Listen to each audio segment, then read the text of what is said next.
Salam, salam sukacita dan salam sehat buat saudara semua.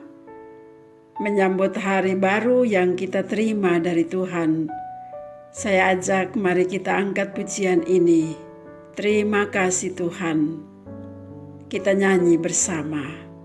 Terima kasih Tuhan untuk kasih setiamu yang ku alami dalam hidupku. Terima kasih Yesus untuk kebaikanmu sepanjang hidupku. Terima kasih Yesusku buat anugerah yang kau beri, sebab hari ini Tuhan adakan syukur bagimu. Kita berdoa. Ya Bapa pemilik hidup, kami datang di hadirat-Mu yang kudus. Kami mau bilang terima kasih untuk kebaikan-Mu. Kami diberi kepercayaan untuk menjalani hidup hari ini. Kami semua butuh petunjuk-Mu melalui firman-Mu yang kudus. Amin. Firman Tuhan saat ini diambil dari kitab Bilangan pasal 22 ayat 33 dan 35. Kitab Bilangan pasal 22 ayat 33 dan 35 berbunyi demikian. Ketika keledai itu melihat aku, 3 kali ia menyimpang dari hadapanku. Jika ia tidak menyimpang dari hadapanku, tentulah engkau yang kubunuh pada waktu itu juga, dan dia kubiarkan hidup. Tetapi malaikat Tuhan berfirman kepada Bileam, pergilah bersama-sama dengan orang-orang itu, tetapi hanyalah perkataan yang akan kukatakan kepadamu harus kau katakan. Sesudah itu pergilah Bileam bersama-sama dengan pemuka-pemuka Balak itu. Tema renungan yang dipilih dari bacaan ini, jangan tergoda memilih yang salah. Saudara-saudara yang kekasih, hidup ini tidak dalam kendali manusia. Hidup ini tidak dalam kendali saudara dan saya. Ada Allah yang berdaulat atas kehidupan kita. Ini yang harus kita ingat selalu. Allah yang berdaulat atas kehidupan kita. Allah memberikan firman-Nya dan melalui Roh-Nya memberi pengertian yang mendatangkan perubahan. Dari memilih menjalani hidup sesuai dengan keinginan kita, menjadi hidup yang sesuai dengan kehendak Allah. Jadi saudara, Allah memberikan firman-Nya kepada kita tiap-tiap hari, dan Roh-Nya memberi kepada kita pengertian, semua itu dengan tujuan agar hidup kita berubah. Tapi saudara, untuk berubah itu pilihan. Kita mau berubah atau tidak. Bila kita memilih menjalani hidup sesuai dengan kehendak Allah, maka hidup kita pasti berubah menjadi lebih baik. Hidup yang berkenan kepada Allah. Tapi sebaliknya, jika kita memilih tetap menjalani hidup sesuai dengan kehendak kita, jangan berharap kita dapat berubah, walaupun setiap saat kita mendengar firman Tuhan. Saya ulangi sekali lagi, hidup yang berubah itu pilihan. Saya percaya kita semua yang setia mendengar firman Tuhan dan belajar mengerti akan firman itu, menjatuhkan pilihan bahwa hidup yang dijalani harus berubah ke arah yang lebih baik demi tujuan yang mulia, yaitu kehendak Tuhan berlaku di bumi. Kehendak Tuhan berlaku di tempat di mana kita hidup dan berkarya.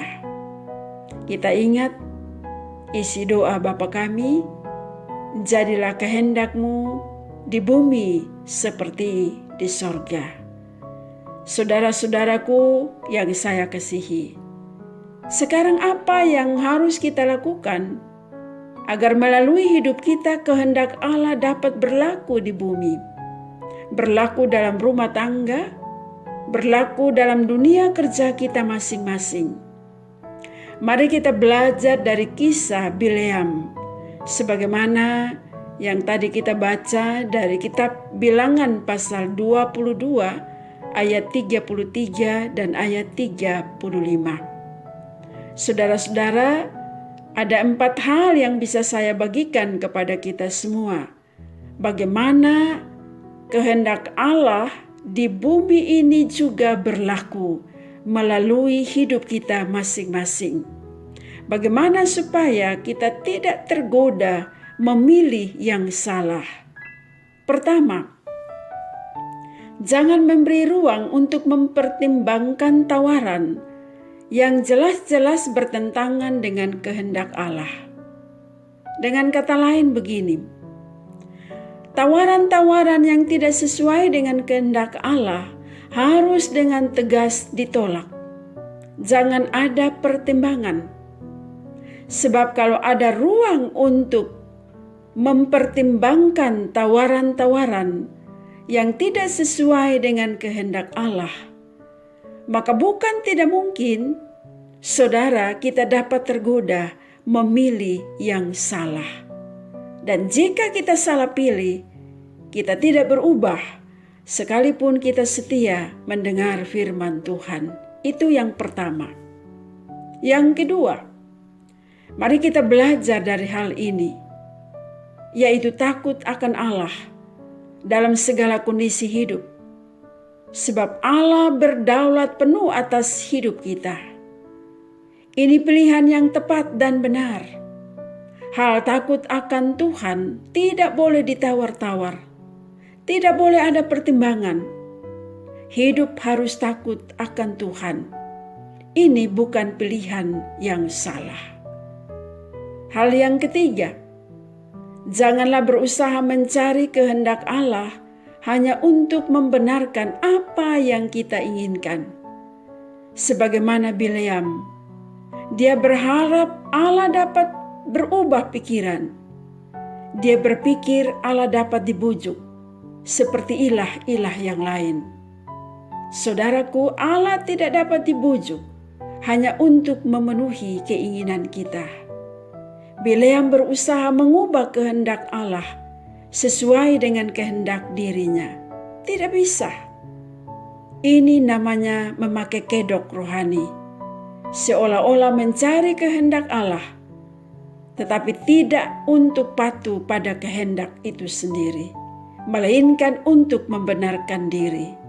Kiranya saudara dan saya, kita tidak seperti itu. Kita tidak mencari kehendak Allah untuk membenarkan diri kita sendiri, tapi kita mencari kehendak Allah untuk hidup berkenan kepada Allah.